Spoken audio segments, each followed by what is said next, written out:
안녕하십니까. 사무엘상 15장 1절부터 3절까지 보시겠습니다.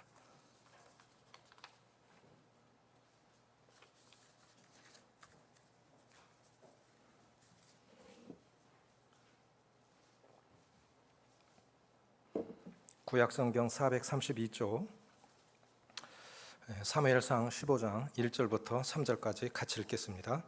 시작. 사무엘이 사울에게 이르되 여호와께서 나를 보내어 왕에게 기름을 부어 그의 백성 이스라엘 위에 왕으로 삼으셨은즉 이제 왕은 여호와의 말씀을 들으소서.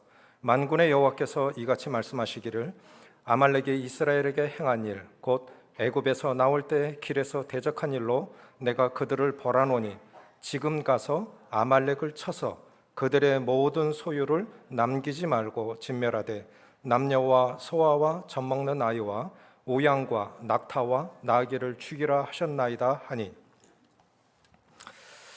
삶을 결정짓는 차이라는 제목으로 말씀을 소개하고자 합니다.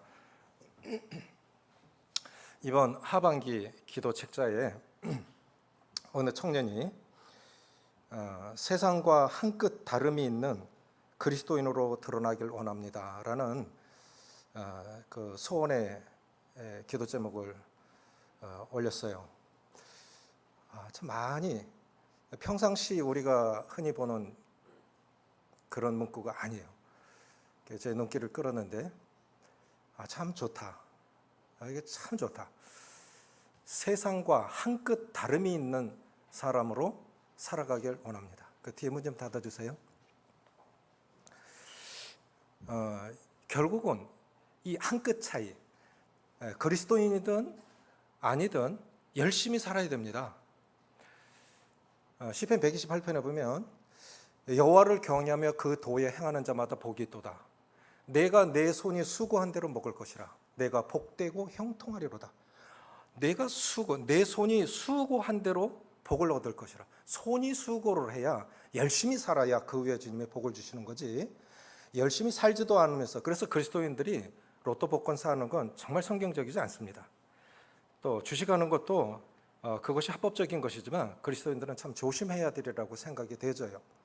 내 손이 수고한 대로 먹어야지. 그래서 그리스도인들이 경제적으로도 여러 면에서 어려움을 겪는 경우 보면 수고하지 않고 얻으려고 하는 불로소득, 그런 마음이 있기 때문에 어려움을 겪는 경우도 많이 있습니다. 무엇이 차이를 가져온 것일까요? 결국은 그 차이에 의해서 삶이 결정된다고 생각이 되집니다. 하나님 믿는 사람들과 믿지 않는 사람들 사이에 분명한 차이가 있습니다. 하나님 믿는 사람들은 영원한 생명이 있고 소망이 확신이 있습니다.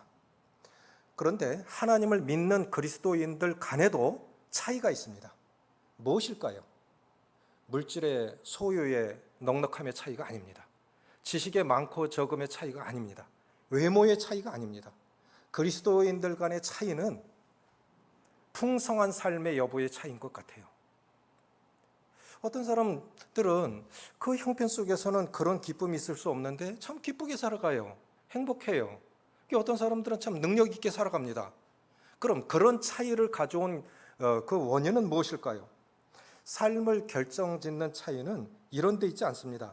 가정 형편이나 가문의 어떠함이 있지 않습니다. 가정 형편으로 보면 성경에서 아주 대조적인 인물들이 있는데 그것이 우리가 잘 아는 사울과 다윗이죠. 아주 대조적인 사람들, 하나님 믿는 사람들이에요. 그런데 결과를 보면 아주 양극단으로 너무 다릅니다.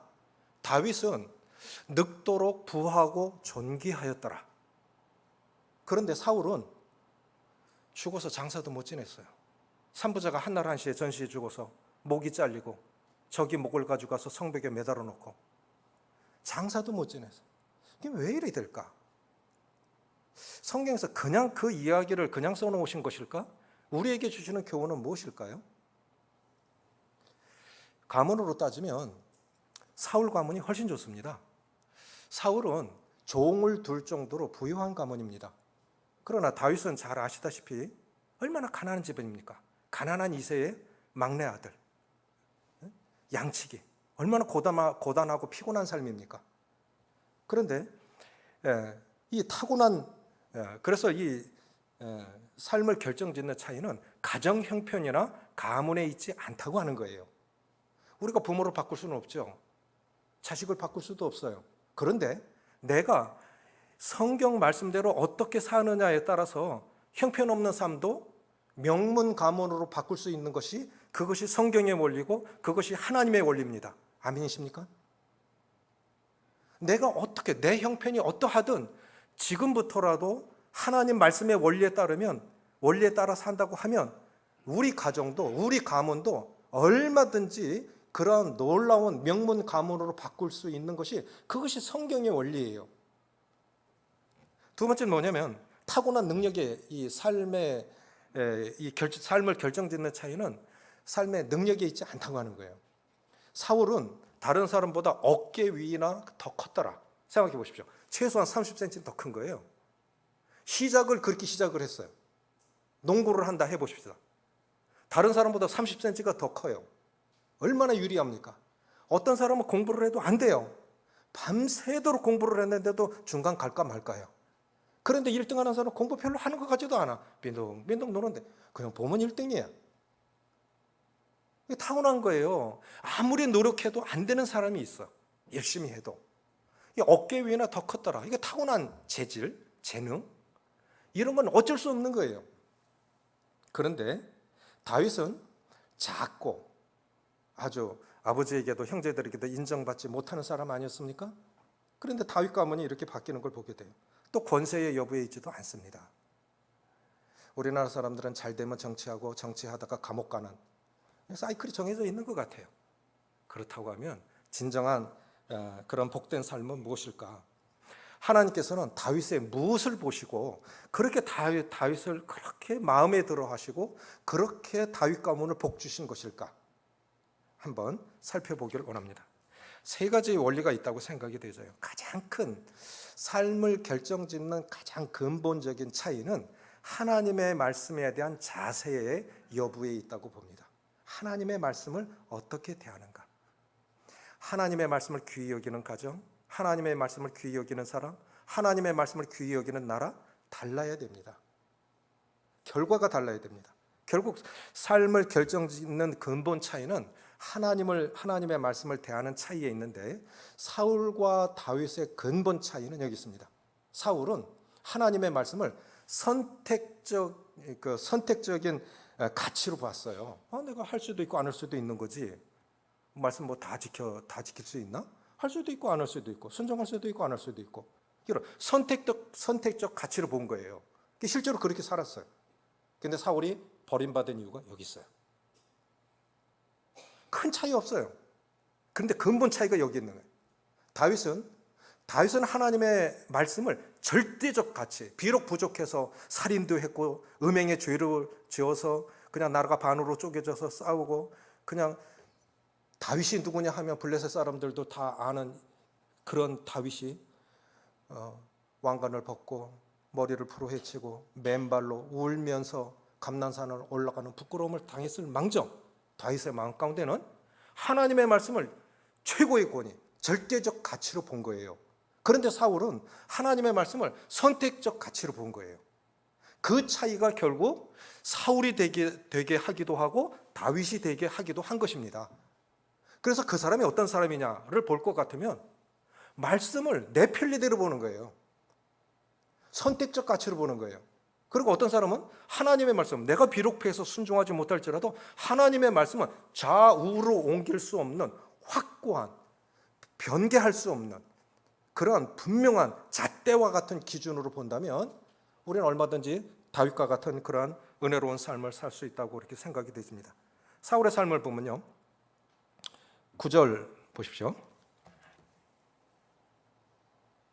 자, 이 내용은 뭐냐면 하나님께서 이제 사울에게 한 번 더 기회를 주십니다. 이 사울은 급하면 자기 마음대로 해요.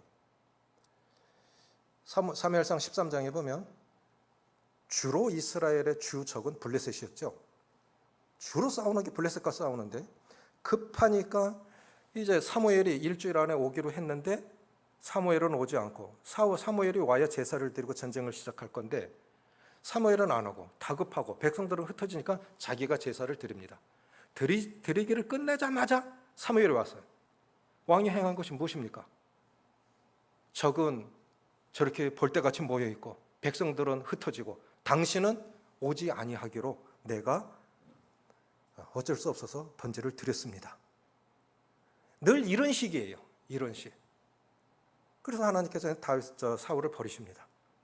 사무엘이 기름을 부어 왕을 세운 왕이에요. 그가 버림을 받았다 할 때 사무엘이 밤새도록 하나님께 부르짖었다 했습니다. 정작 자신은 아무렇지도 않아. 그런데 그를 세운 선지자 사무엘은 그 버림받은 사울 때문에 잠을 못 이루고 부르짖습니다. 하나님, 한 번만 더 기회를 주십시오. 우리 다 연약하지 않습니까? 저에게 다시 한번 회복할 수 있는 기회를 주십시오. 그리고 한 번 회복의 기회를 더 주신 거예요. 그게 15장입니다. 그러면 이제 아말렉이 출애굽했던 이스라엘 백성들 대적했으니까 가서 진멸해라. 싹 없애라. 사람이건 짐승이건 싹 없애라. 그런데 9절 같이 읽습니다. 시작. 사울과 백성이 아각과 그의 양과 소의 가장 좋은 것 또는 기름진 것과 어린 양과 모든 좋은 것을 남기고 진멸하기를 즐겨 아니하고 가치 없고 하찮은 것은 진멸하니라. 왜 이렇게 됐을까요? 하나님의 말씀을 절대 가치가 아닌 선택적 가치로 보는 거예요. 뭐 이 시대 다 그런 거지. 남도 그렇대. 누구도 그렇대. 이렇게 하시면 안 되는 거예요. 비록 우리가 연약해서 하나님 앞에 때로 잘못해서 징계를 받고 이렇게 할지라도 하나님의 말씀은 잣대라고 말씀합니다. 이건 좌우로 옮길 수 없는 그런 분명한 기준이어야 되는데 자기 편리대로 그렇게 살아가는 거예요. 제사는 아무나 할 수 있는 것이 아닙니다. 아론의 후손만 드릴 수 있는 특권이었습니다. 그런데 사울은 베냐민 지파 아닙니까? 해서는 안 되는 거예요. 우시야 왕이 제사 번제를 드리려다 했을 때 문둥병 걸려서 다윗 왕의 묘실에도 들어가지 못합니다. 그리고 우리가 이게 한계를 넘어서는 거 왜 그럴까? 때때로 그래요. 자식이 보면 부모가 잘못하죠. 잘못하는 것이 한두 가지겠습니까? 그런데 자신의 한계를 넘어설 때가 있어요. 부모도 자식을 잘못할 때 권면하고 나무랄 수 있죠. 그런데 부모의 한계를 넘어서서 책망하고 상처를 줄 때도 있습니다. 성도들 간에도 그렇습니다. 성도들 간에도 자신의 한계를 넘어설 때가 있어요. 때로는 질서의 한계를 넘어설 때도 있어요. 왜 그럴까 보면 우리가 이 하나님의 기준을 안 갖고 있을 때 그런 것 같아요. 하나님의 말씀은 하나님의 말씀의 절대 가치에 대한 기준을 갖고 있으면 우리는 훨씬 실수를 덜 할 거라고 그렇게 생각이 되어집니다. 또 블레셋과 마지막 전쟁에서 다급해지니까 사울도 늙었지요. 그런데 사울이 신접한 여인에게 어떻게 해야 되겠냐고 묻습니다. 하나님 믿는 사람이 어떻게 저렇게 될 수 있을까? 하나님 믿는 사람들도 그렇게 될 수 있어요. 그렇게 되면 안 되는 건데 비록 그리스도인들이 무당은 찾지 않을지라도 그리스도인들도 허망한 꿈을 꾸면 정말 잘못될 수 있습니다. 우리는 정말 이 하나님의 말씀에 대한 하나님의 말씀은 우리가 부족할지라도 하나님의 기준에서의 절대 가치라고 하는 분명한 기준을 갖고 있다면 우리의 실패는 훨씬 줄일 수 있다고 생각이 되집니다. 그래서 사울이 죽은 이유는 여호와께 묻지 않고 신접한 자에게 물었기 때문이라고 말씀하고 계세요. 또 이 사울은 순종의 여부를 자기의 편리에 따라 결정을 합니다. 15절 같이 읽습니다. 시작. 사울이 이르되 그것은 무리가 아말렉 사람에게서 끌어온 것인데 백성이 당신의 하나님 여호와께 제사하여 양들과 소들 중에서 가장 좋은 것을 남기며 그 외의 것은 우리가 진멸하였나이다 하는지라. 이거 보면 그래도 얼마가는 순종한 것처럼 보이죠. 결국 부분적 순종, 선택적 순종은 결국은 불순종입니다. 결국은 불순종입니다. 성경은 그렇게 말씀하고 계세요. 그래서 순종이 제사보다 낫고 그러니까 당신은 불순종. 결국은 하나님께 불순종한 거예요. 이 뜻이거든요. 그런데 그 불순종한 이유가 뭐냐면 백성이 당신의 하나님 여호와께 제사 드리려 하여. 근데 이것이 사실일 수 있어요. 백성들이 그럴 수 있죠. 왕이시여, 너무 아깝지 않습니까? 다 그래도 100% 불순종한 건 아니지 않습니까? 살찐 거 좀 남기죠. 혹 백성이 실제로 그랬을 수도 있어요. 그러면 이거는 이제 지도자의 몫이에요. 이건 지도자의 몫이에요. 어떻게 해야 할 것인가? 다 죽일 거냐? 정말 살찐 것들을 남길 거냐? 이것은 전적으로 사울의 몫이에요. 사울이 결정해야 할 몫이라고요. 그런데 사울이 어떻게 했습니까? 백성을 빙자해서 결국 자기가 하고 싶은 것을 한 거예요. 안 죽이고 싶었던 거예요. 이것이 사울이었습니다. 그래서 버림받은 거예요. 그래서 이 사울은 하나님의 말씀을 내가 선택해서 순종할 수 있는 하나님의 말씀, 선택적 가치로 본 거예요. 다윗은 절대적 가치로 봤습니다. 이런 예들을 이제 볼 수 있어요. 하나님의 말씀의 기준을 갖고 있으면 감정에 휘둘리는데 훨씬 실수를 줄일 수 있겠다 생각이 듭니다. 하나님의 말씀의 기준을 갖고 있으면 보십시오. 사울이 용변 보러 다윗이 숨어있는 굴 속으로 들어왔습니다. 용변 보러 들어온 거예요. 그런데 안에 있으면 햇빛 있는 데서 갑자기 어두운 데 들어가면 안 보여요. 그러니까 안에 사람이 있는 거 안 보인 거예요. 근데 깜깜한 데 있으면 그 사람이 보인다고요. 용변 보고 나가는 거예요. 죽이자는 거예요. 동역자들은 죽이지 말라. 하나님께 기름 부음 받은 사람 아니. 비록 버림받은 왕이지만 그래도 하나님께서 기름 부으신 왕이지 않느냐. 죽이지 말라. 그래서 내가 당신 죽일 수 있었는데 살려줬어? 그거 표시 내려고 옷을 조금 빼갖고 이게 누구 거예요? 하고 이제 보여준 거 아닙니까? 이 감정에 휘둘리지 않는 방법은 하나님의 말씀의 기준을 갖고 있는 거예요. 당신 나한테 한 거 하면 내가 그렇게 하는 건 약과야. 이거 악한 거예요. 그게 하나님 앞에서 악한 거라고. 그가 나에게 어떻게 했을지라도 나는 그렇게 하면 안 되는 거예요. 두 번째, 사울의 왕에게 쫓기는 상황에서도 그일라 거민들 블레셋에게 공격을 받는다니까 어떻게 도와줘야 됩니까? 말해야 됩니까? 물었어요. 도와주라는 거예요. 동역자들은 안 돼요. 우리도 쫓기는 상황입니다. 하나님께 다시 물었어요. 도우라는 거예요. 가서 돕습니다. 그러니까 내가 어떤 대가를 지불하느냐의 문제가 아니라 하나님이 말씀하시면 하나님이 말씀하셨으니까 내가 손해봐도 괜찮아. 그 말씀에 순종하는 게 중요한 것이지. 사울하고 다윗하고 대조되는 건 바로 여기 있어요. 갈라디아서 1장 10절에 보면 바울이 이렇게 말합니다. 내가 하나님을 기쁘시게 하랴 사람을 기쁘게 하랴. 내가 지금까지 사람을 기쁘게 하였더라면 그리스도의 종이 아니니라. 때때로는 사람에게 오해받을 수 있어요. 어떻게 그럴 수 있을까? 그런데 하나님 말씀의 기준에서 보면 그건 아닌 거예요. 하나님의 영광을 위해서 성경의 기준대로 그렇게 했을 때 교회의 평안과 덕을 위해서 아닌 건 아니라고 말을 할 수 있을 때 그 교회가 건강한 교회입니다. 당사자들은 섭섭할 수 있어요. 고통스러울 수 있어요. 그런데 아닌 건 아닌 거예요. 이 사울이 잘못한 건 뭐냐면 백성이, 다윗은 그렇게 하지 않았어요. 내가 어떤 대가를 지불하더라도 말씀하셨으면 해야지. 그런데 그일라 거민들이 다윗을 배반해요. 관계없는 거예요. 그냥 나 하나님 앞에 했으니까. 또 다윗의 평생 소원이 성전 건축입니다. 사실은 그 사람의 마음에 품고 있는 그것이 그 사람이 하나님 말씀에 대한 그 기준이 그 사람이 마음에 품고 있는 것이 뭐냐를 보면 그 사람이 하나님 말씀을 어떻게 대하느냐를 볼 수가 있어요. 사울은 그렇지 않았어요. 다윗은 평생 소원이 성전 건축입니다. 그것을 위해서 살았어요. 그런데 나단 선지자에게 나는 백향목 궁에 거하는데 언약궤는 저 텐트 속에 있잖아. 모래바닥에 480년간 출애굽해서 480년간 나를 세워 왕을 삼으신 하나님 앞에 나는 왕궁에 백향목 궁에 사는데 언약궤는 지금 텐트 속에 있잖아. 그럼 내가 성전을 지었으면 좋겠는데. 그러니까 나단 선지자가 왕의 마음에 있는 것을 행하십시오. 여호와께서 왕과 함께 하시니 왕의 마음에 있는 것을 하십시오.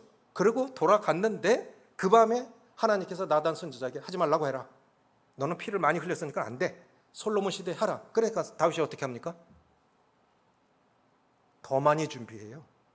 설계도 뜨고 다 준비해놓고 나는 내가 못해도 괜찮아. 내가 아니면 어때? 내가 아니면 어때? 누군가가 하나님의 일을 더 잘할 수 있고 그를 통해서 하나님께서 하고자 하신다면 그게 잘 되는 거지. 꼭 나여야 돼?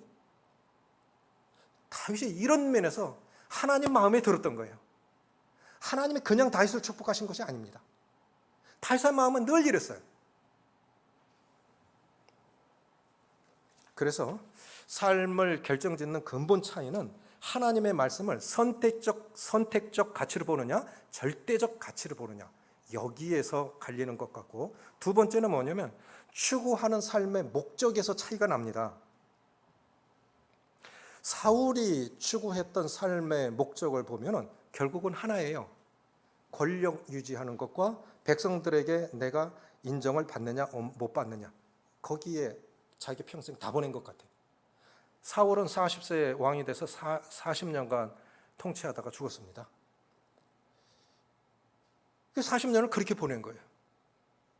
때때로 우리가 잘못하면요, 하나님이 주신 건 물론 잘 지키고 더 확장해서 그 생활도 해야 되고 또 복음에도 쓰임받고 잘해야 되지만 그 자체가 목적이 되어서는 안 됩니다. 건강도 중요합니다.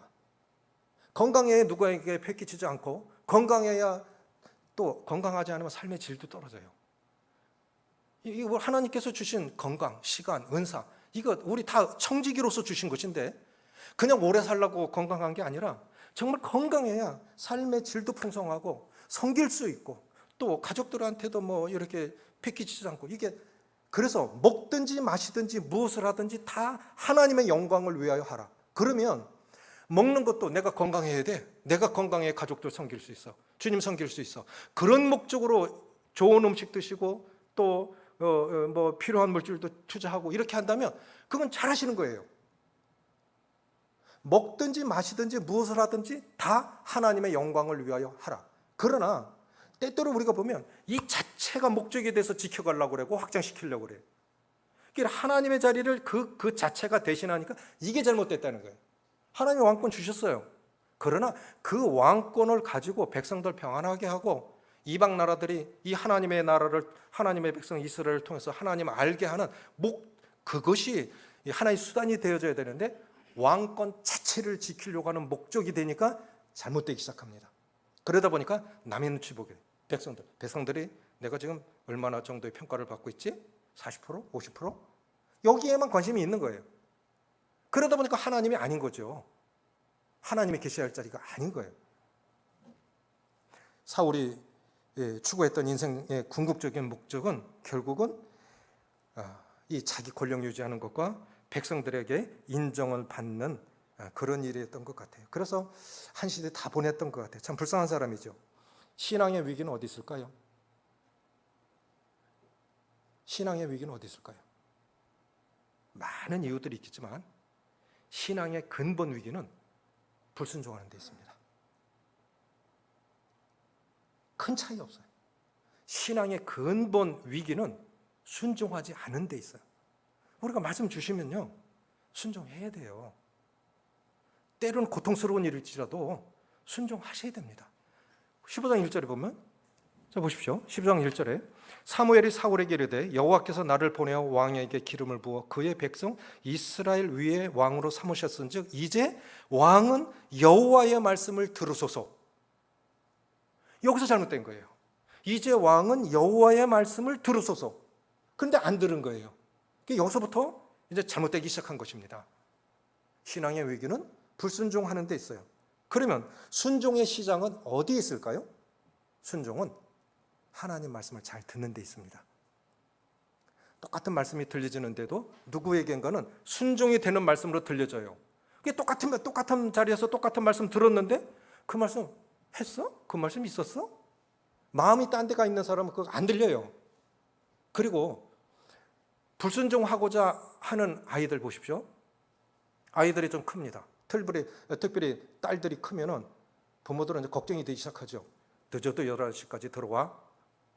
지금도 그렇겠죠. 그런데 늘 말썽부려. 늦어도 11시까지는 들어와야 돼? 웃기고 있네. 그것이 그 아이만의 문제예요? 우리는 어때요? 말씀을 몰라서 순종을 못합니까? 한 말씀이라도 하시면은 순종하려고 했어야 돼요. 때로는 눈물을 흘리면서도 그 길을 가야 된다고요. 근데 사울은 그렇지 않았던 거예요. 이제 왕은 여호와의 말씀을 들으소서. 그래서 주님 말씀하십시오. 사무엘 그러잖아요. 이스라엘 외의 이방인들에게 성경에서 단 한 구절 성경을 꼽으라면 요한복음 3장 16절을 꼽는답니다. 나를 구원해 주신 것 너무 감사해서. 유대인들에게 성경에서 한 구절 딱 꼽으라 그러면 신명기 4장 6절을 꼽는데요. 무엇인지 아십니까? 이스라엘아 들으라. 쉐마 이스라엘.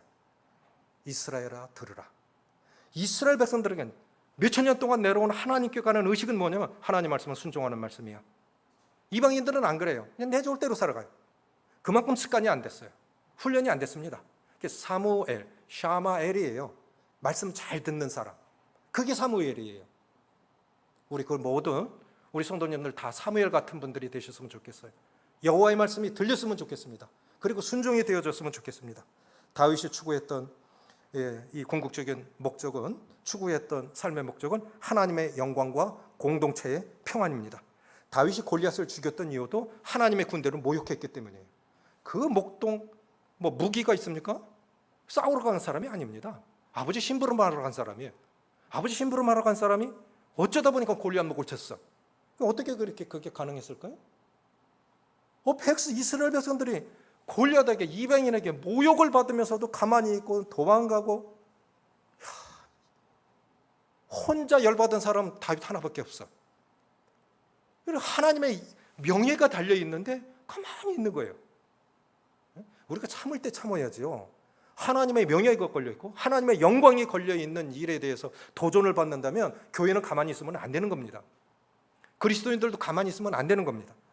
그래서 골리앗을 죽였고, 성전을 건축했던 이유도 자기는 그렇게 좋은 궁에 거하는데 하나님의 언약궤는, 하나님의 임재의 상징인 언약궤는 텐트 속에 있으니까, 그래서 너무너무 죄송해서 그래서 성전 지으려고 했던 거예요. 그래서 하나님이 참 기뻐하셨죠.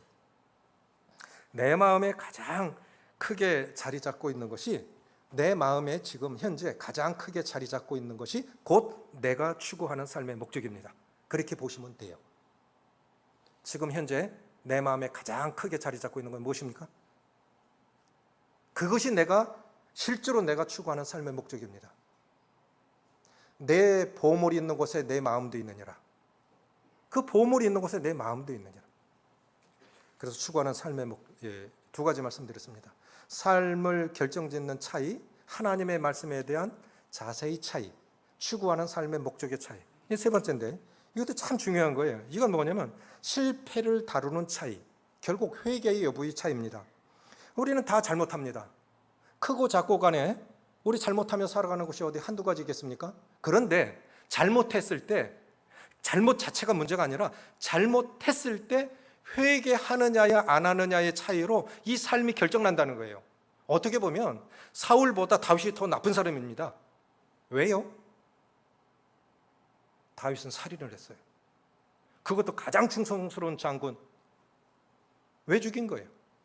바세바와의 음행을 숨기기 위해서 그 남편을 죽인 거 아닙니까? 사울은 최소한 그렇지는 않았어요. 음행도 안 했고 살인도 안 했고. 그런데 죄의 질로 따지면 다윗이 훨씬 잘못한 겁니다. 다윗이 훨씬 잘못한 거예요. 그런데 어떻게 다윗은 사무엘 상에 보면 그런 말씀이 있는데, 내가 사무엘 하 7장 16절에 보면 내 집과 내 나라가 내 앞에서 영원히 보존되고 내 왕위가 영원히 서리라. 성전 짓는 것을 금하신 뒤에 하나님께서 다윗을 축복하신 것이 사무엘하 7장 16절이에요. 이렇게 말씀하셨어요. 내 집과 내 나라가 내 앞에서 영원히 보존되고 내 왕위가 영원히 서리라. 얼마나 영광스럽습니까? 마태복음 신약을 여는 첫 장 첫 절, 아브라함과 다윗의 자손 예수 그리스도의 세계라. 다윗의 계보를 따라서 우리 주님이 오셨어요. 다윗의 이름으로 성경이 시작이 됩니다. 아브라함과 다윗의 자손 예수 그리스도의 세계라. 그렇게 죄 지었는데 이게 무슨 차이일까요? 회개 여부의 차이예요. 우리 잘못할 수 있어요. 그런데 하나님은 회개하면 용서하십니다. 하나님의 속성 중에 하나가 긍휼에 풍성하신 하나님이에요. 사람은 용서를 해도 기억에 남아요. 이게 차이가 나는 거예요. 분명히 용서했어. 근데 기억에는 있어. 그렇죠? 그것이 우리에게 정말 부담이 된다고요. 하나님은 그렇지 않으세요. 기억지 않으신다고요. 사울은 죄를 짓고 나서 그저 변명했습니다. 당신이 늦게 와서 그랬어. 백성들이 이거 당신의 하나님 여호와께 제사 드리자고 해서 살려줬습니다. 살려놨습니다. 자기 잘못은 없어요. 늘 자기 잘못은 없어.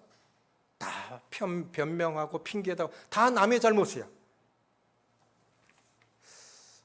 저는 저 참 부족한 사람인데 성숙한 그리스도인의 특징은요,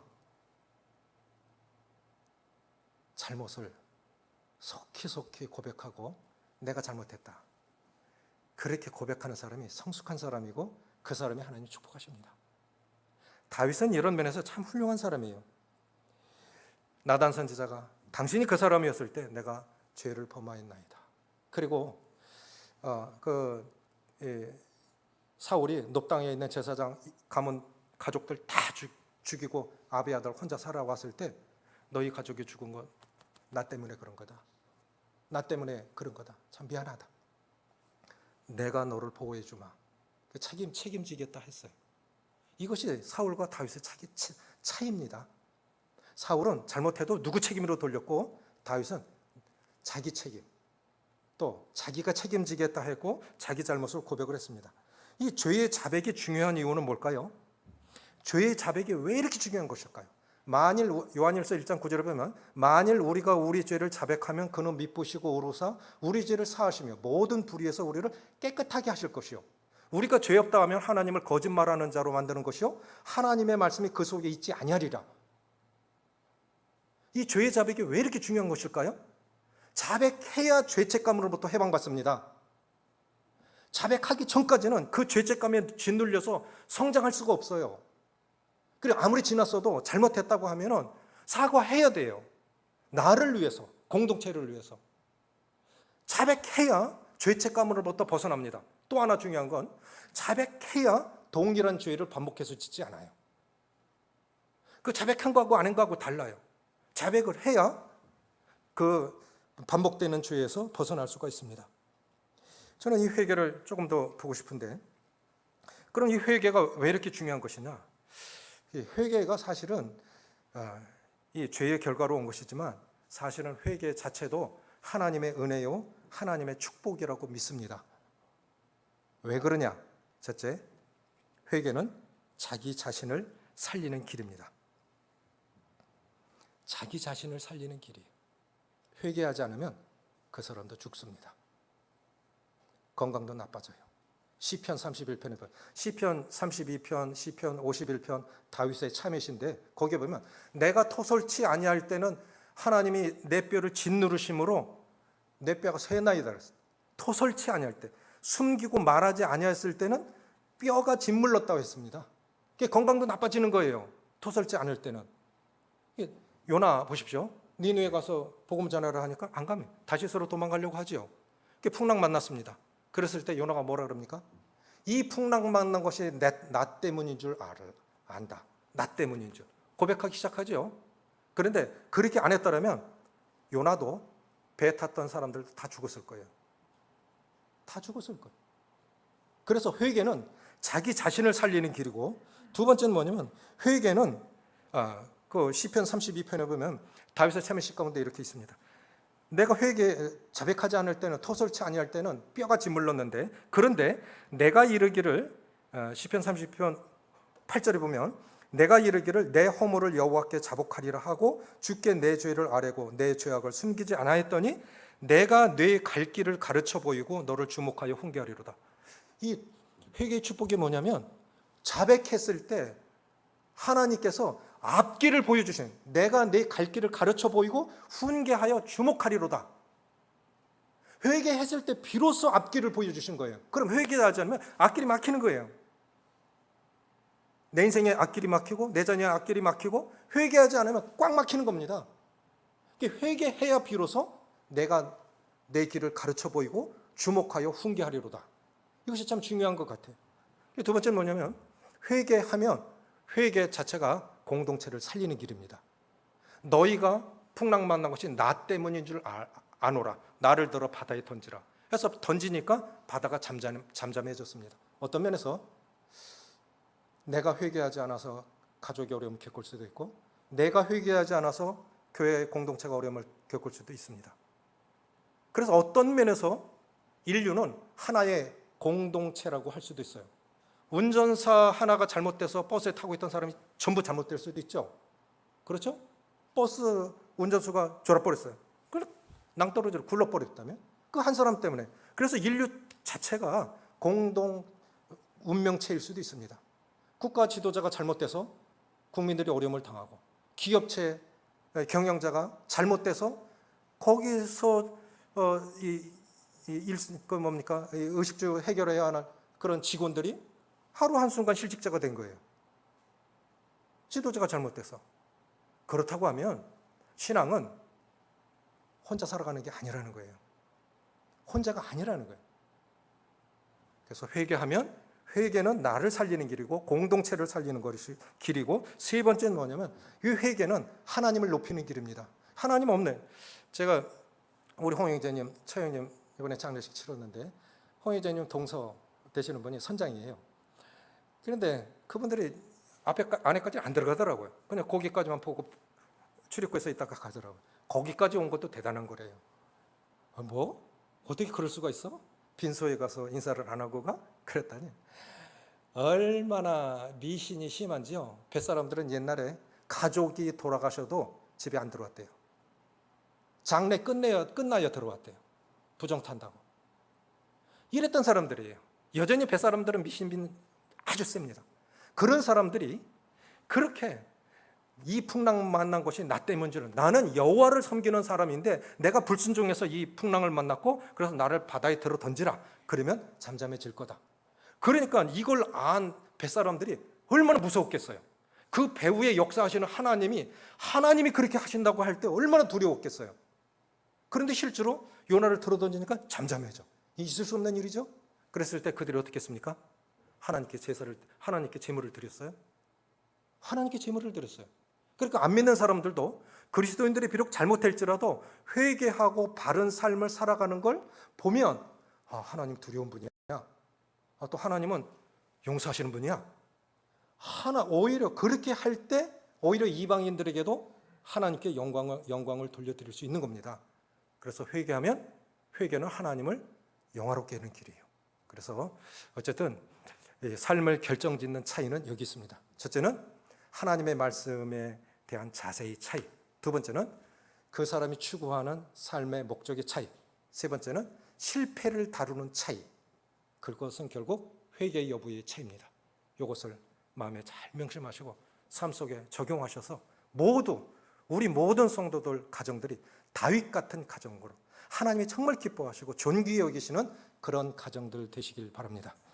기도하시겠습니다. 아버지 하나님, 저희 같은 자들 구원하셔서 오늘까지 복 주시고 은혜 베푸셨는데 부족도 많고 실수도 많고 실패도 많은 저희들입니다.